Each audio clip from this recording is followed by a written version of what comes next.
Sau đây làស្វាគមន៍មកកាន់វីដេអូតាក់ទងទៅនឹង business branding ហើយនិង marketing ហើយវីដេអូ episode ទី2ថ្ងៃនេះគឺជាអំពី topic តាក់ទងទៅនឹងមុនរើសប្រភេទមាតិកាអ្នកនរនេះត្រូវស្គាល់ខ្លួនឯងសិនអញ្ចឹងខ្ញុំឃើញថាក្រុមការងារនៅក្នុងម្ចាស់អាជីវកម្មភាគច្រើនមុននឹងពួកគាត់ចាប់ផ្ដើមថត content ពួកគាត់ត្រូវរើប្រភេទមាតិកាដែលពួកគាត់ចង់ថតហើយបានពួកគាត់ទៅថតអញ្ចឹងខ្ញុំគិតថាវាជារឿងពិបាកដែរព្រោះថានៅពេលដែលក្រុមការងារហ្នឹងពួកគាត់អត់ទាន់ស្គាល់អំពីចំណង់ចិត្តឬក៏ចំណេះដឹងអ្វីដែលយើងអាចទៅថត content ប្រភេទហ្នឹងបាននៅពេលដែលយើងត្រូវ topic ថតហ្មងគាត់ថាវារឿងពិបាកនៅដើម្បីពួកគាត់ចាប់ដើមថតនៅ content ហ្នឹងឲ្យចេញជាលទ្ធផលមួយដែលល្អបានហើយនៅក្នុងវីដេអូអេពីសូតនេះផ្ទាល់តែម្ដងពួកយើងនឹងចែកម្លែកបទពិសោធន៍របស់ពួកយើងផ្ទាល់តែម្ដងនៅក្នុងការបង្កើតមាតិការបស់ពួកយើងពីដំបូងដែលពួកយើងបានចូលបង្កើតមាតិកានៅក្នុង Autopilot X ហើយចង់ដឹងថាពួកយើងមានបទពិសោធន៍អីខ្លះហើយបានឆ្លងកាត់អីខ្លះអ្នកទាំងគ្នាកុំភ្លេចតាមដាននៅក្នុងវីដេអូមួយនេះទាំងអស់គ្នា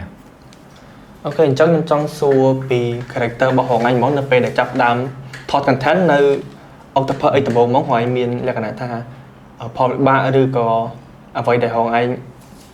អាចធ្វើទៅបានដើម្បីផលិតមាតិកាមួយឲ្យបានល្អនៅក្នុង Autopilot X មកនៅពេលដែលខ្ញុំចាប់ផ្ដើមបង្កើតមាតិកាដំបូងឈានជើងចូលនៅក្នុងវិស័យអ្នកបង្កើតមាតិកាដំបូងខ្ញុំមកអង្គុយអានតែ script ឲ្យតែចាំទេហើយនៅមុខកាមេរ៉ាក៏ភ័យនឹងញ័រមាត់ដែរហើយមិនដឹងថាធ្វើពីណាទៅណាដែរក៏ប៉ុន្តែធ្វើយូរទៅយើងទទួលបានបទពិសោធន៍ហើយនិយាយអាហ្នឹងវាជាចំណុចមួយដែលអ្នកគ្នាគួរដឹងហ្មងបើសិនជាយើងរក character ខ្លួនឯងអត់ឃើញទេនៅពេលដែលយើងធ្វើបង្កើតមាតិកាគឺរបៀបថាយើងបង្កើតមកគឺអត់មានជាយើងយកហ្មងវាថាភ័យអានតែ script ឲ្យតែចាំអញ្ចឹង audience គេអត់សូវចាប់អារម្មណ៍ទេអញ្ចឹងចំណុចពិសេសសម្រាប់ខ្ញុំហ្មងអ្វីដែលអ្នកគ្នាត្រូវរើឲ្យបានគឺ character ខ្លួនឯងដំបូងអានឹងជាបទពិសោធន៍ព្រោះខ្ញុំធ្លាប់ជួបផ្ទាល់ខ្លួនឯងហ្មងអញ្ចឹងបើនិយាយពីខ្លួនខ្ញុំហ្មង character របស់ខ្លួនខ្ញុំខ្ញុំសប្បាយ funny លេងសើចច្រើនហើយខ្ញុំអាចសម្ដែងច្រើនហើយទៅពេលចូលមកដំបូងឲ្យខ្ញុំទៅអង្គុយអាន script អញ្ចឹងខ្ញុំភ័យខ្ញុំមិនមែនជាខ្លួនឯងពេលដែលថតគឺដូចវាមិនមែនជាខ្ញុំអញយល់អត់វាមិនមែនជាខ្ញុំអញ្ចឹងវីដេអូដែលចេញទៅវាមានអារម្មណ៍ថាវាបាត់អីមួយវាថាវីដេអូហ្នឹងវាអត់ល្អសម្រាប់ audience គេមើលមកដូចខ្សោះព្រោះយើងព្យាយាមកាច់ទៅតាមវីដេអូពេកទាំងដែលយើងភ្លេចថាអត្តចរិតរបស់យើងអញ្ចឹងយើងចូលចិត្តបែបអញ្ចឹងដល់ពេលយើងទៅធ្វើបែបអញ្ចឹងទៅវាខុសទាំងស្រុងហ្មងអញ្ចឹងខ្ញុំគាត់ថាអ្នកនរគ្នាមុននឹងចាប់ផ្ដើមផលិតមាតិកាអានឹងយោបល់ពីខ្ញុំហ្មងដែលខ្ញុំចូលដំបូងអ្នកគ្នាមិនគួរជ្រើសរើសមាតិកាទេអ្នកគ្នាគួរតែមើលខ្លួនឯងសិនថាអូខេខ្លួនឯងចូលចិត្តអីគេសប្បាយកំសត់ឬក៏ជាមនុស្សមួយដែលគេហៅមិនផ្សាយគេថាស្ងប់ស្ងាត់ introvert អីចឹងទៅអូខេបើសិនជាអ្នក introvert នេះដូចបងនេះឥឡូវគាត់នឹងរៀបរាប់ character របស់គាត់ថាគាត់ជាមនុស្សប្រភេទម៉េចអូខេអញ្ចឹងខ្ញុំចង់និយាយតាក់ទងនឹង character របស់ខ្ញុំម្ដងអញ្ចឹងនៅពេលដែលខ្ញុំចាប់ផ្ដើមលក្ខណៈថាចូលធ្វើការឬក៏ចាប់ផ្ដើមថត content នៅក្នុង Autopilot X ហ្មងវាពិបាកដែរដោយសារតែខ្ញុំទី1ខ្ញុំខ្លាចកាមេរ៉ាហើយទី2លក្ខណៈតាក់ទងនឹងអីក៏ដោយផ្សព្វផ្សាយនៅលើបណ្ដាញសង្គមឬក៏សូម្បីផុសរូបពេលច្រើនក៏ខ្ញុំអត់សូវដែរផុសដែរអញ្ចឹងវាពិបាកដែរនៅពេលដែលមនុស្សដែលអត់សូវចូលចិត្តបង្ហាញហ្មងស្រាប់ពេលចាប់ដើមដំបូងហ្មងចូលថតហ្មងអញ្ចឹងវាគិតថាវាពិបាកហើយ character របស់ខ្ញុំក៏អត់សូវលក្ខណៈថាបើឲ្យខ្ញុំសម្ដែងធ្វើជាសបាយធ្វើជាលក្ខណៈថាកំ pl ហ្មងក៏ធ្វើបានដែរអញ្ចឹងនៅពេលដែលចាប់ដើមដំបូង character របស់ខ្ញុំបើខ្ញុំឲ្យខ្ញុំទៅលក្ខណៈថាទិញ script នឹងហើយធ្វើមិនបញ្យល់គេឲ្យយល់អាហ្នឹងខ្ញុំអាចធ្វើបានប៉ុន្តែបើឲ្យធ្វើទៅរៀងសប្បាយហ្មងក៏វាពិបាកដែរអញ្ចឹងខ្ញុំគិតថាអីដែលសំខាន់នៅក្នុងការថត content អ្នកនរគ្នាត្រូវស្គាល់ពី character របស់ខ្លួនឯងថាខ្លួនឯងចូលចិត្តអីតើអ្នកនរគ្នាអាច deliver message អីជូនទៅដល់ audience ដើម្បីឲ្យគេចាប់អារម្មណ៍ទៅលើប្រភេទនេតិការបស់អ្នកនរគ្នាបាន